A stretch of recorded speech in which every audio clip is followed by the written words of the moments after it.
Hey guys, this is Austin, and today I'm here with my review of the iPhone 6 Plus. Put it side by side with the 5S and the difference in size is almost ridiculous. You're getting a much thinner phone with the 6, however you do lose the chamfered edges in favor of a seamless design between the glass and frame. While it's nice in the hand, I actually prefer the chamfers on the 5 and 5S. It gives you something to grip and it looked and felt premium. Instead of having the antenna built into the frame of the phone, instead there are now plastic antenna lines which actually look very similar to what you'll find on the HTC One M8. Now personally I don't think this is a terrible idea, however it definitely looks much better in my opinion on the space gray version as opposed to silver or gold. The sleep wake button has been moved over to the side of the phone, which is definitely a welcome change considering just how much bigger the 6 Plus is. And while yes, there is a protruding camera lens, it ended up not being as big a deal as I was afraid of.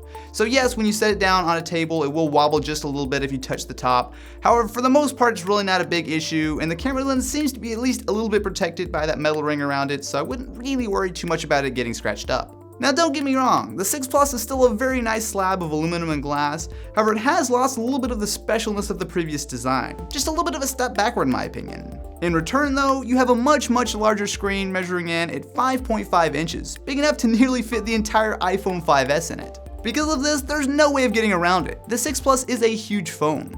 Apple has included a new reachability mode, which brings the top of the screen down by double tapping the home button, and while I can see it might be useful for some people, it's definitely not the most elegant solution. Put it side by side with the Samsung Galaxy Note 3, and you'll see it's a bit taller while being both narrower and thinner.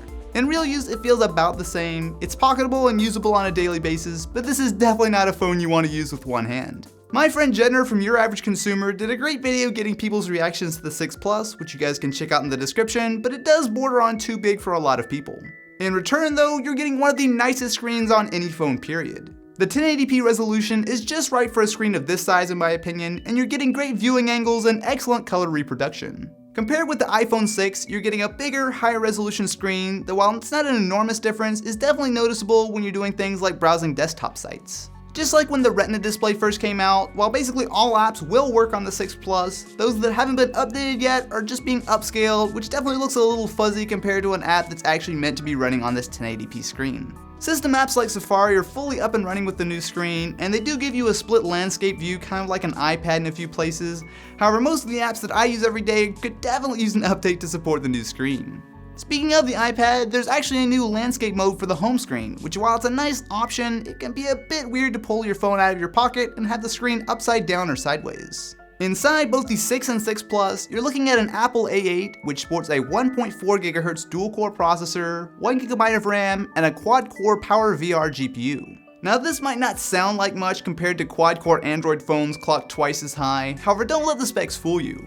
In Geekbench, the 6 Plus beats the Note 3 significantly in single-threaded performance, which is key for day-to-day use, and even matches the multi-threaded score with only half as many cores. It's no slouch in the graphics department either, as it clears a solid lead over the new Moto X in the Manhattan GFX bench test. Put the 6 Plus and 6 side by side though, and it's essentially a tie, as both have identical internals. When benchmarking your gaming, after a while all phones will start to warm up. Now usually the phone will start to throttle back clock speeds, slowing things down to keep the phone from being scalding hot and burning your fingers. The Apple A8 is supposedly able to avoid throttling, so I decided to put it to the test with the 6 and 6 Plus alongside the 5S and the One M8. The iPhone 5S measured in at just under 37 degrees Celsius after 10 minutes. Very warm to the touch, but not uncomfortably so.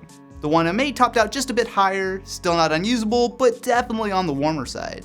The iPhone 6 was a slight improvement, however the 6 Plus was basically cool to the touch except for a single warm spot on the side. It's not a big deal, but it's nice to see the 6 Plus can stay nice and cool without having to give up any performance. Good job, Apple! In normal use, the 6 Plus is incredibly snappy. While it's clear that iOS 8 still has some bugs to be worked out, the UI almost always stays smooth and responsive. It's not noticeably faster than the already solid iPhone 5S in real-world use, but it easily matches up to phones like the HTC One M8. One very disappointing part of the 6 Plus, however, is the memory. With a powerful 64-bit processor, Apple bizarrely chose to go with just 1 GB of RAM for the 5S, and they've kept it the same this year on both the 6 and 6 Plus. Now if you're just browsing Twitter or watching a few YouTube videos, this isn't a big deal. However, all it takes is a couple taps in Safari or a few apps open in multitasking, and you'll find yourself constantly having to refresh things. Now this is just silly. I mean, even the Galaxy S3 back in 2012 had 2 gigs of RAM. So why one of the most powerful phones here in 2014 only has 1 gig is just completely and totally beyond me. Like, seriously, this is just not cool. Now, something that is cool is being able to unlock your phone with your fingerprint, and while Touch ID was a great feature on the 5S, it's been improved here. It's a bit faster and most importantly accurate. Where I would have to retry my print at least a couple times a week with the 5S, the 6 Plus has only missed my print once in the hundreds of times I've unlocked my phone in the last couple weeks. While it's not out yet, you'll also be able to use Touch ID with Apple Pay soon, which looks seriously impressive. Another big upgrade on the iPhone 6 Plus is the camera. While it still delivers 8 megapixels like the last 3 generations, the megapixel count definitely isn't the entire story. Side by side with the already excellent iPhone 5S, there's less noise even in brightly lit shots, which allows the 6 to hold on to more detail, especially in extremely contrasty situations. Dynamic range is slightly improved, and Apple's implementation of HDR still strikes a good balance between getting more out of the shadows and highlights without going completely overboard like on some other phones. One I made. Get a nice macro shot and you can pull off some decent depth of field, one of my favorite ways to get nice looking images out of a smartphone. There's also a 10 frame per second burst mode like on the 5S, which you can get to by holding down the shutter button for essentially as long as you want. In practice, it can be helpful to make sure that you catch the exact moment when the action happens. The iPhone 6 and 6 Plus have identical cameras with one exception. The 6 Plus gets optical image stabilization. Other phones like the HTC One M7 have used this to great effect, and so does the 6 Plus. By stabilizing the lens, you can get longer exposures in low light without making things too blurry or grainy. It does a very solid job here, allowing exposures as long as a quarter of a second while still not losing detail even when shooting handheld.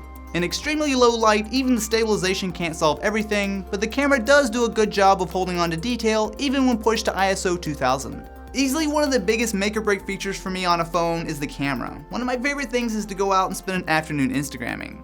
Now this is actually a big reason why I used the 5S for as long as I did, just because that camera was so awesome, and the 6 Plus takes it up a notch. And on top of that, the video's not too bad either.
As you guys can see, the video is also impressive. It's hard to tell how much the optical stabilization helps here, as the preview window usually doesn't look too impressive, but when you play the clip back, there's definitely some very serious software stabilization going on. It's hard to argue with for most video though. Even walking gets almost entirely smoothed out, which is seriously impressive for a smartphone. There's also now continuous autofocus in video.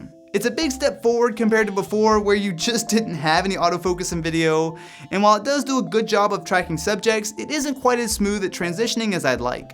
Noise also sometimes creeps into the video, especially in extreme situations. Easily one of my favorite features is the new slow motion. The 6 and 6 Plus now shoot at either 120 or 240 frames per second and really allow you to capture some awesome stuff. Take something like stomping the ground. Boring at normal speed, right? Slow it down though.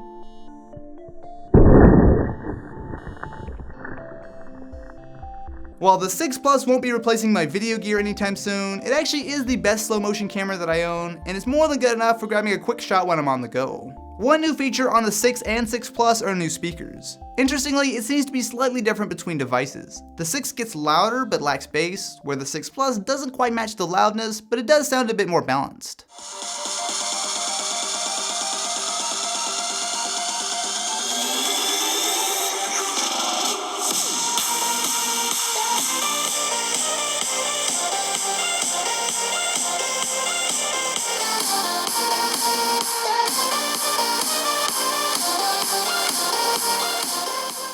The 6 Plus is a step up from the last gen, but it's still no match for the excellent front-facing speakers on the HTC One M8. One of my favorite features of the 6 Plus is the battery life. Now, previous iPhones did pretty decent considering just how small the batteries were. However, with the 6 Plus, we're looking at a 2900 mAh battery, giving it some pretty impressive longevity. For me, this is absolutely a killer feature. No matter how hard I use the phone, I could never kill it in a single day. This alone is enough to make me go with the 6 Plus over the 6. Not having to stress about finding a charger at the end of a long day is such a big deal. Of course, one major issue with the 6 Plus is Bendgate. If somehow you missed it, my friend Lou from Unbox Therapy was able to completely bend the iPhone 6 Plus by applying pressure behind the volume buttons. Several other people have found slight bends in normal daily use, including Matt Honan from Wired in his review, and while Apple is replacing these phones, it's a bit worrying that your expensive new phone is so fragile. I recently tested the 6 Plus with a case over on TLD's channel, and while it wasn't able to completely protect the phone, it should be more than good enough for daily use. The Apple leather and silicone cases probably won't add too much rigidity, although the silicone is surprisingly nice, but investing in a Spigen or OtterBox case probably isn't a bad idea. While Bendgate absolutely is a real issue, it's also not severe enough for me to not want to recommend the iPhone 6 Plus. Sure, it won't be the most durable phone in the world, but especially if you put a case on it, it should be just fine. If all things were equal, I think the 4.7-inch iPhone 6 is a much more manageable phone for everyday use, but there's more to it than that. The 6 Plus can absolutely replace a small tablet, and the excellent battery life makes it the easy choice if you need a phone to last you all day and then some. So what do you guys think? Is the iPhone 6 Plus for you? Definitely be sure to let me know in the comments below. Also, if you guys enjoyed this review, definitely be sure to subscribe to the channel so you don't miss any more videos like this. Anyway guys, thank you so much for watching, and I will catch you in the next one.